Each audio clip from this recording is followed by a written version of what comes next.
I'm Dr. Saravanan, Professor from the Department of Orthodontics, Sibar Institute of Dental Sciences.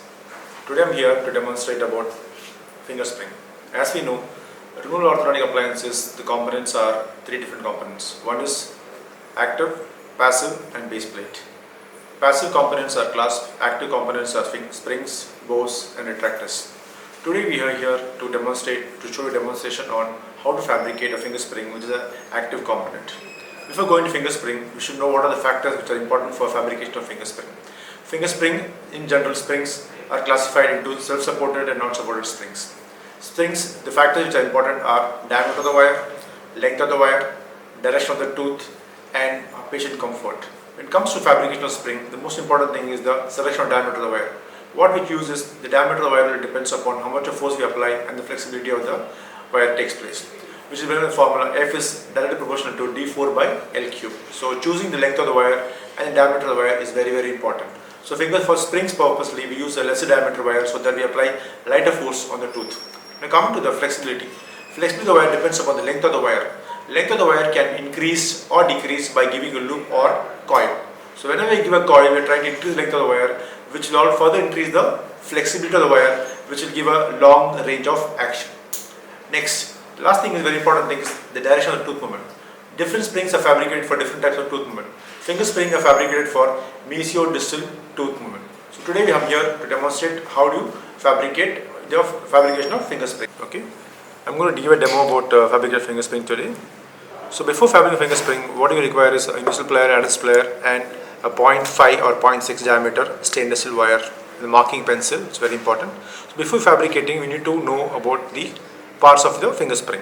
There are two parts. One is the active arm, another one is a retentive arm or tag.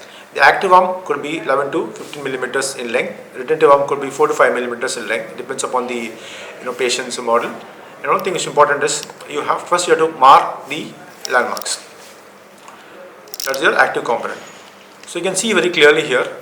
I am going to demonstrate today how to do a finger spring for mesial movement of the central incisor, that is 1-1.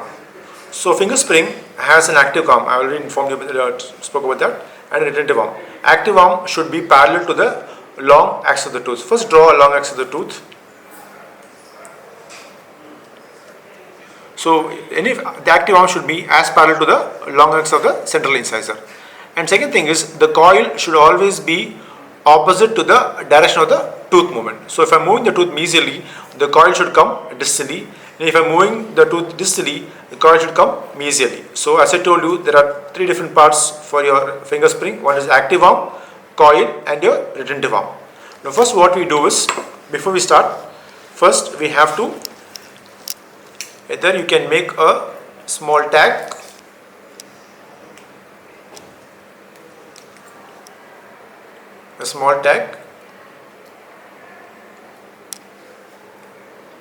and compress it. You can see very clearly here. This will come on the incisor lattice. Okay, you can give a small bend to adapt on the labial surface like this, and then you have to measure the length of the active arm. So now I am going to measure the length of the active arm close to 11 to 12 millimeters. Once I measure length of the arm, now I am going to make a coil. As I told you, if I am moving a distal movement, the coil should come mesially. If I am moving a mesial movement to the coil should come distally. Now the fabrication, what I am going to do is for mesial movement of the central incisor. So the coil will come distally. I have already marked the position of the coil. The diameter of the coil should be minimum 3 millimeters. So always possible, try to keep it 3 millimeters or more than 3 millimeters, but not less than 3 millimeters. Okay, and the active arm should come close to the tissue surface. So make a coil in such a way the active arm is coming close to the coil.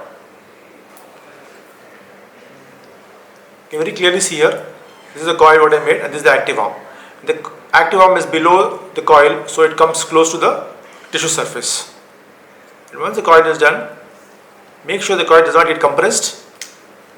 It is as parallel to the long axis of the tooth. Now measure the retentive arm and you can cut the excess of the material.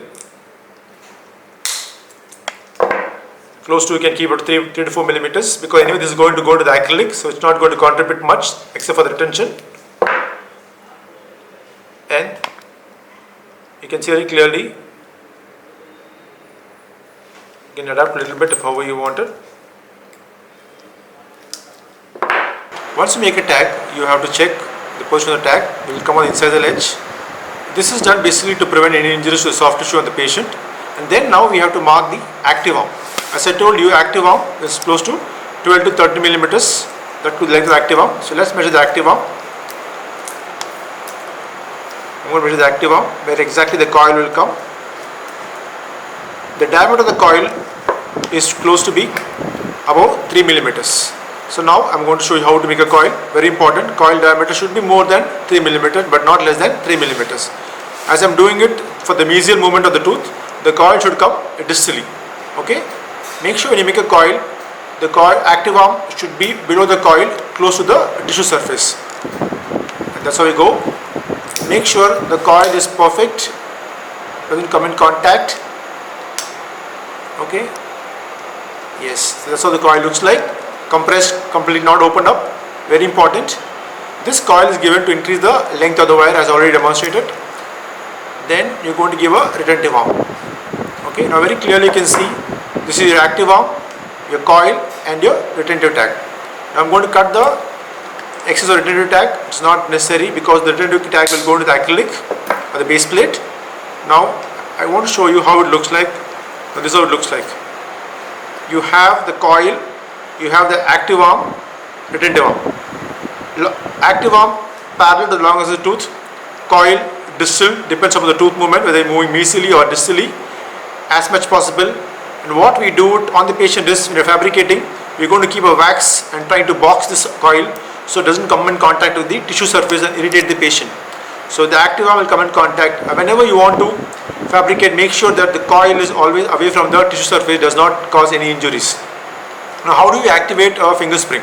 Activation is done away close to the coil but not opening the coil, just close to the coil. Okay? Give a bend, depends upon the direction of tooth. If you want to move the tooth mesially, move the active arm mesially. So I'm going to show you how we do it. So mark a point close to the coil. Okay? And use your plier and activate. That's all how to fabricate a finger spring. To finally, the finger spring has 3 components: active, coil and retentive. Active arm brings about tooth movement, depends upon whether you want to do a mesial movement or distal movement. Coil should always be on the opposite side of tooth movement, and then retentive arm which will go to the base plate. Whenever you want to activate a finger spring, you should do it as close to the coil, depends upon which direction of the tooth movement you want to perform.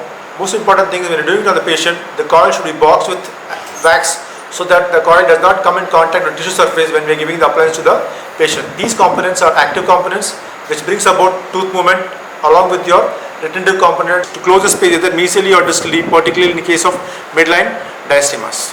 Thank you so much.